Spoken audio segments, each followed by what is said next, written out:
Hello students, hope all of you are well and fine.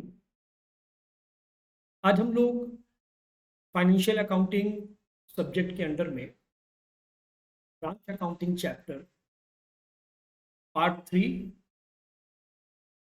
करने जा रहे हैं। इससे पहले इसी चैप्टर का यानी ब्रांच अकाउंटिंग का पार्ट 1 और पार्ट 2 का वीडियो ऑलरेडी रिलीज कर चुके हैं। पार्ट 1 में ब्रांच अकाउंटिंग चैप्टर का सिंथेटिक मेथड को मैंने पूरा एक्सप्लेन किया था, एक सम्स बनाया था। फिर पार्ट 2 में भी सिंथेटिक मेथड का और एक सम्स बनाया।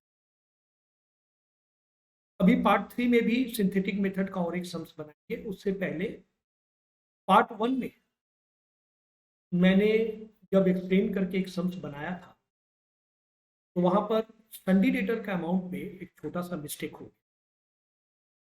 जो लोग पहले का पार्ट नहीं देखे हैं, पहला पार्ट और सेकेंड पार्ट जरूर देखिएगा। पहला पार्ट तो खास करके जहां पर मैंने सिंथेटिक मेथड का सारा फॉर्मूला को एक्सप्लेन किया है। अच्छा, तो जो पार्ट 1 में सम्स में सन्डी डेटर के अमाउंट में मिस्टेक हो गया था, पहले मैं उसको रेक्टिफाई कर दूं। देखिए आप लोग,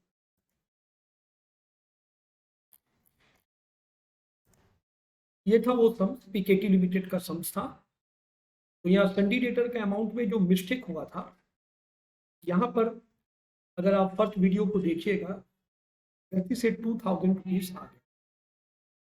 हालांकि सन्डी डेटर का जो क्लोजिंग अमाउंट था वो था 30,500।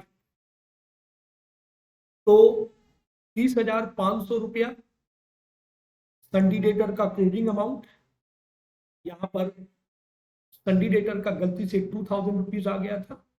मैंने उसको करेक्शन कर दिया है, 2000 के जगह वो 30,500 होगा। और लॉस आया था क्रेडिट साइड में, अब लॉस नहीं आएगा, डेबिट साइड में आंसर आएगा, दैट इज प्रॉफिट है। ये था करेक्शन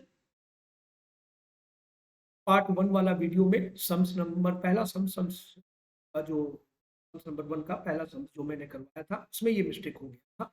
डेटर में 2000 हो गया, तो उस जगह पे होगा 30,500। यहाँ देखिए सन्डी डेटर का अमाउंट था 30,500। ठीक है, आज हम लोग एक और सम्स सॉल्व करेंगे। इसी सिंथेटिक मेथड का ही सम्स हम लोग सॉल्व करेंगे। ये सम्स भी मैंने अपना मटेरियल से लिया है, एपीजेड लिमिटेड। मेरा मटेरियल में, स्टडी मटेरियल में ये सम्स है।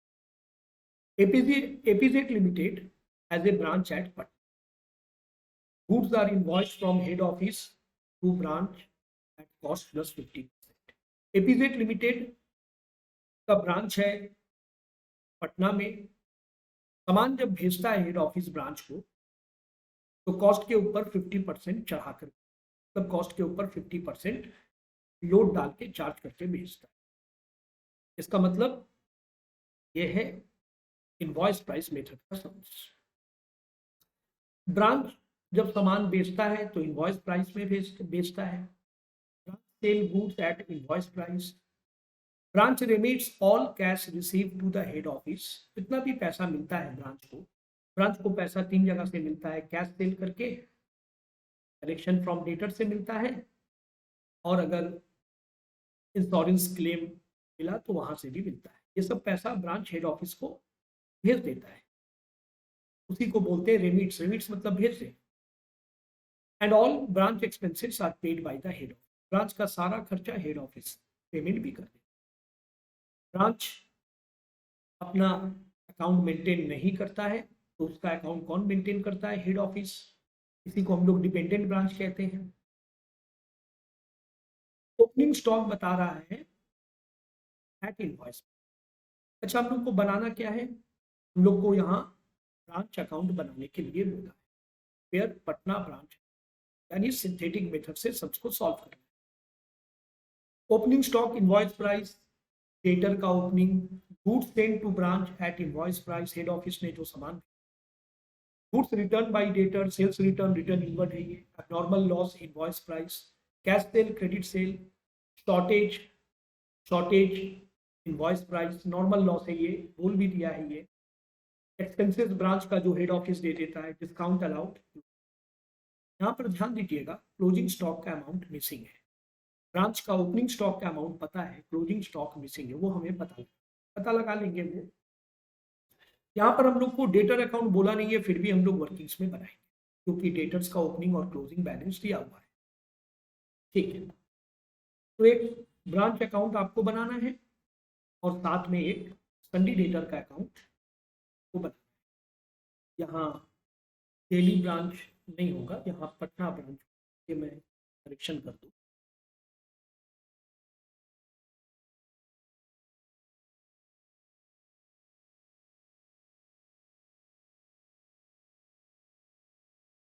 ये होगा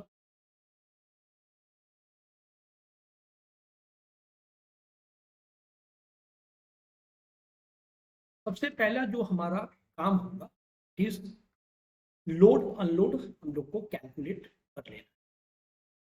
लोड अनलोड के लिए हम लोग एक वर्किंग्स बनाएंगे।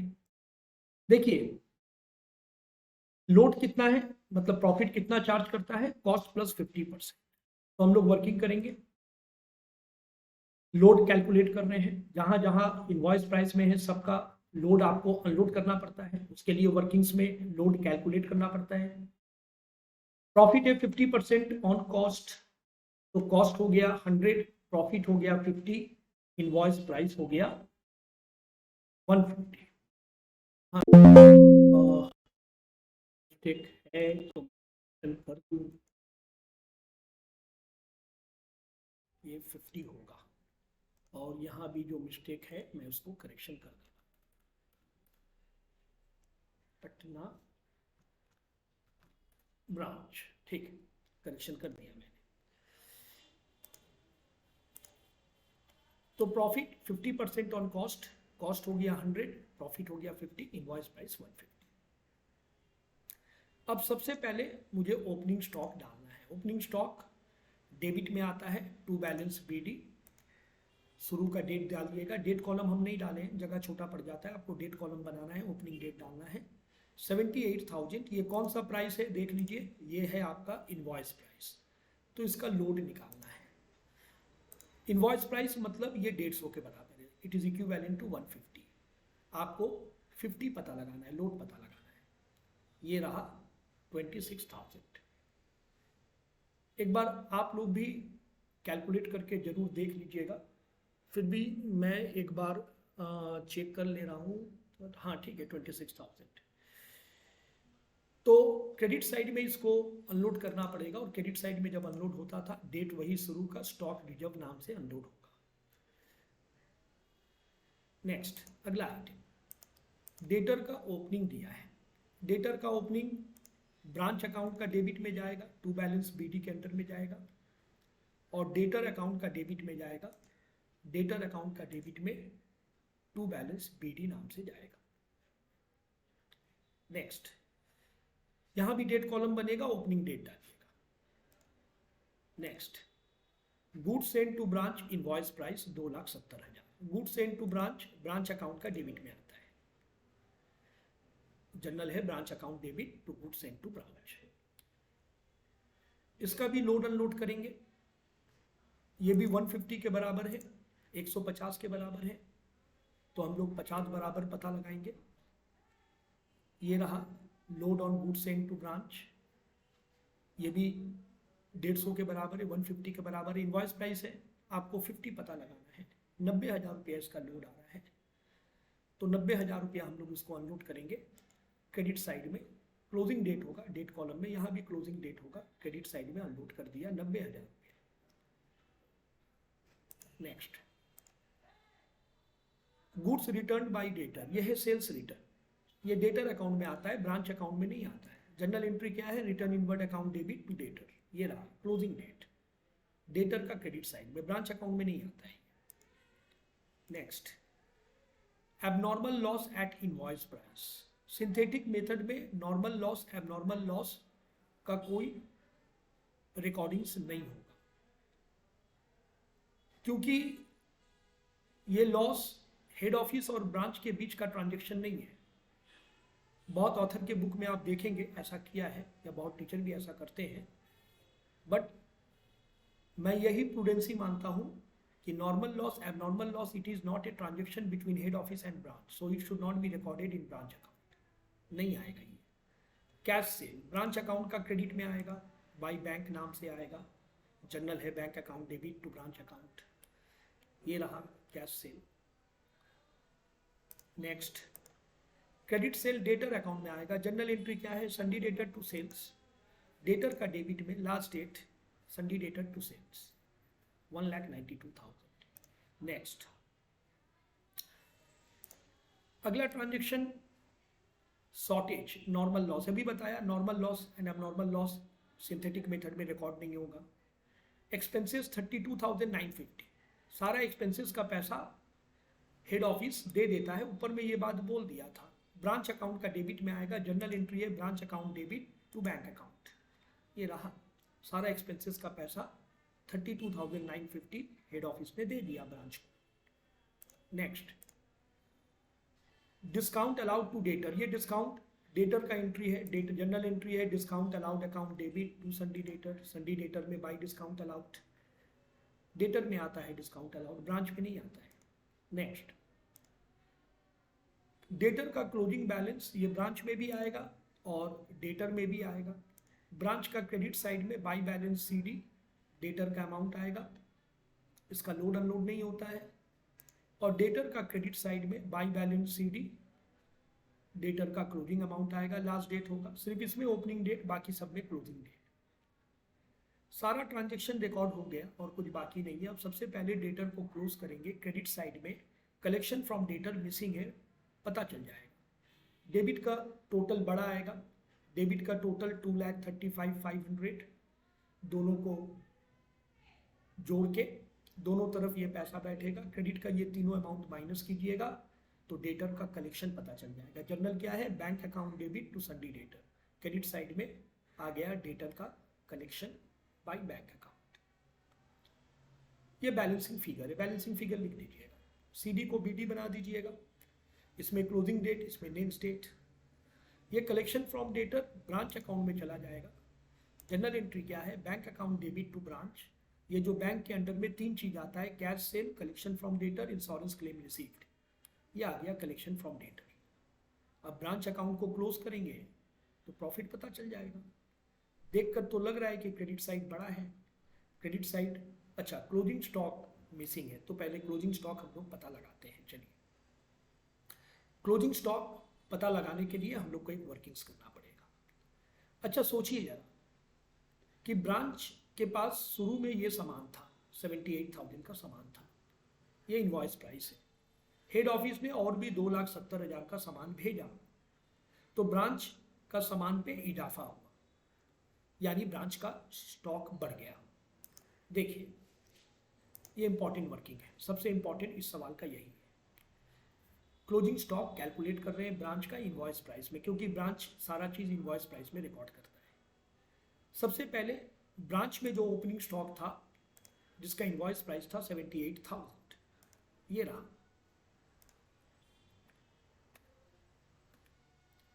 उसके बाद हेड ऑफिस ने सामान भेजा ब्रांच को, इनवॉइस प्राइस में भेजा, तो ब्रांच का सामान पे क्या असर होगा, इजाफा होगा, मतलब बढ़ेगा, इंक्रीज करेगा, प्लस होगा 2,70,000 रुपया। ये देखिए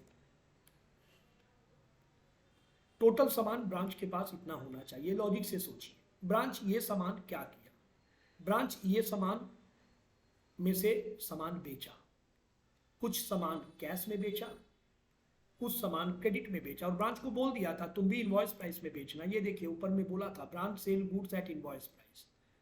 ब्रांच कैश में बेचा 12,000 का सामान, क्रेडिट में बेचा 1,92,000 का सामान। तो सोचिए सामान बेच रहा है तो ब्रांच का स्टॉक में क्या असर होगा, सामान आएगा या सामान जाएगा।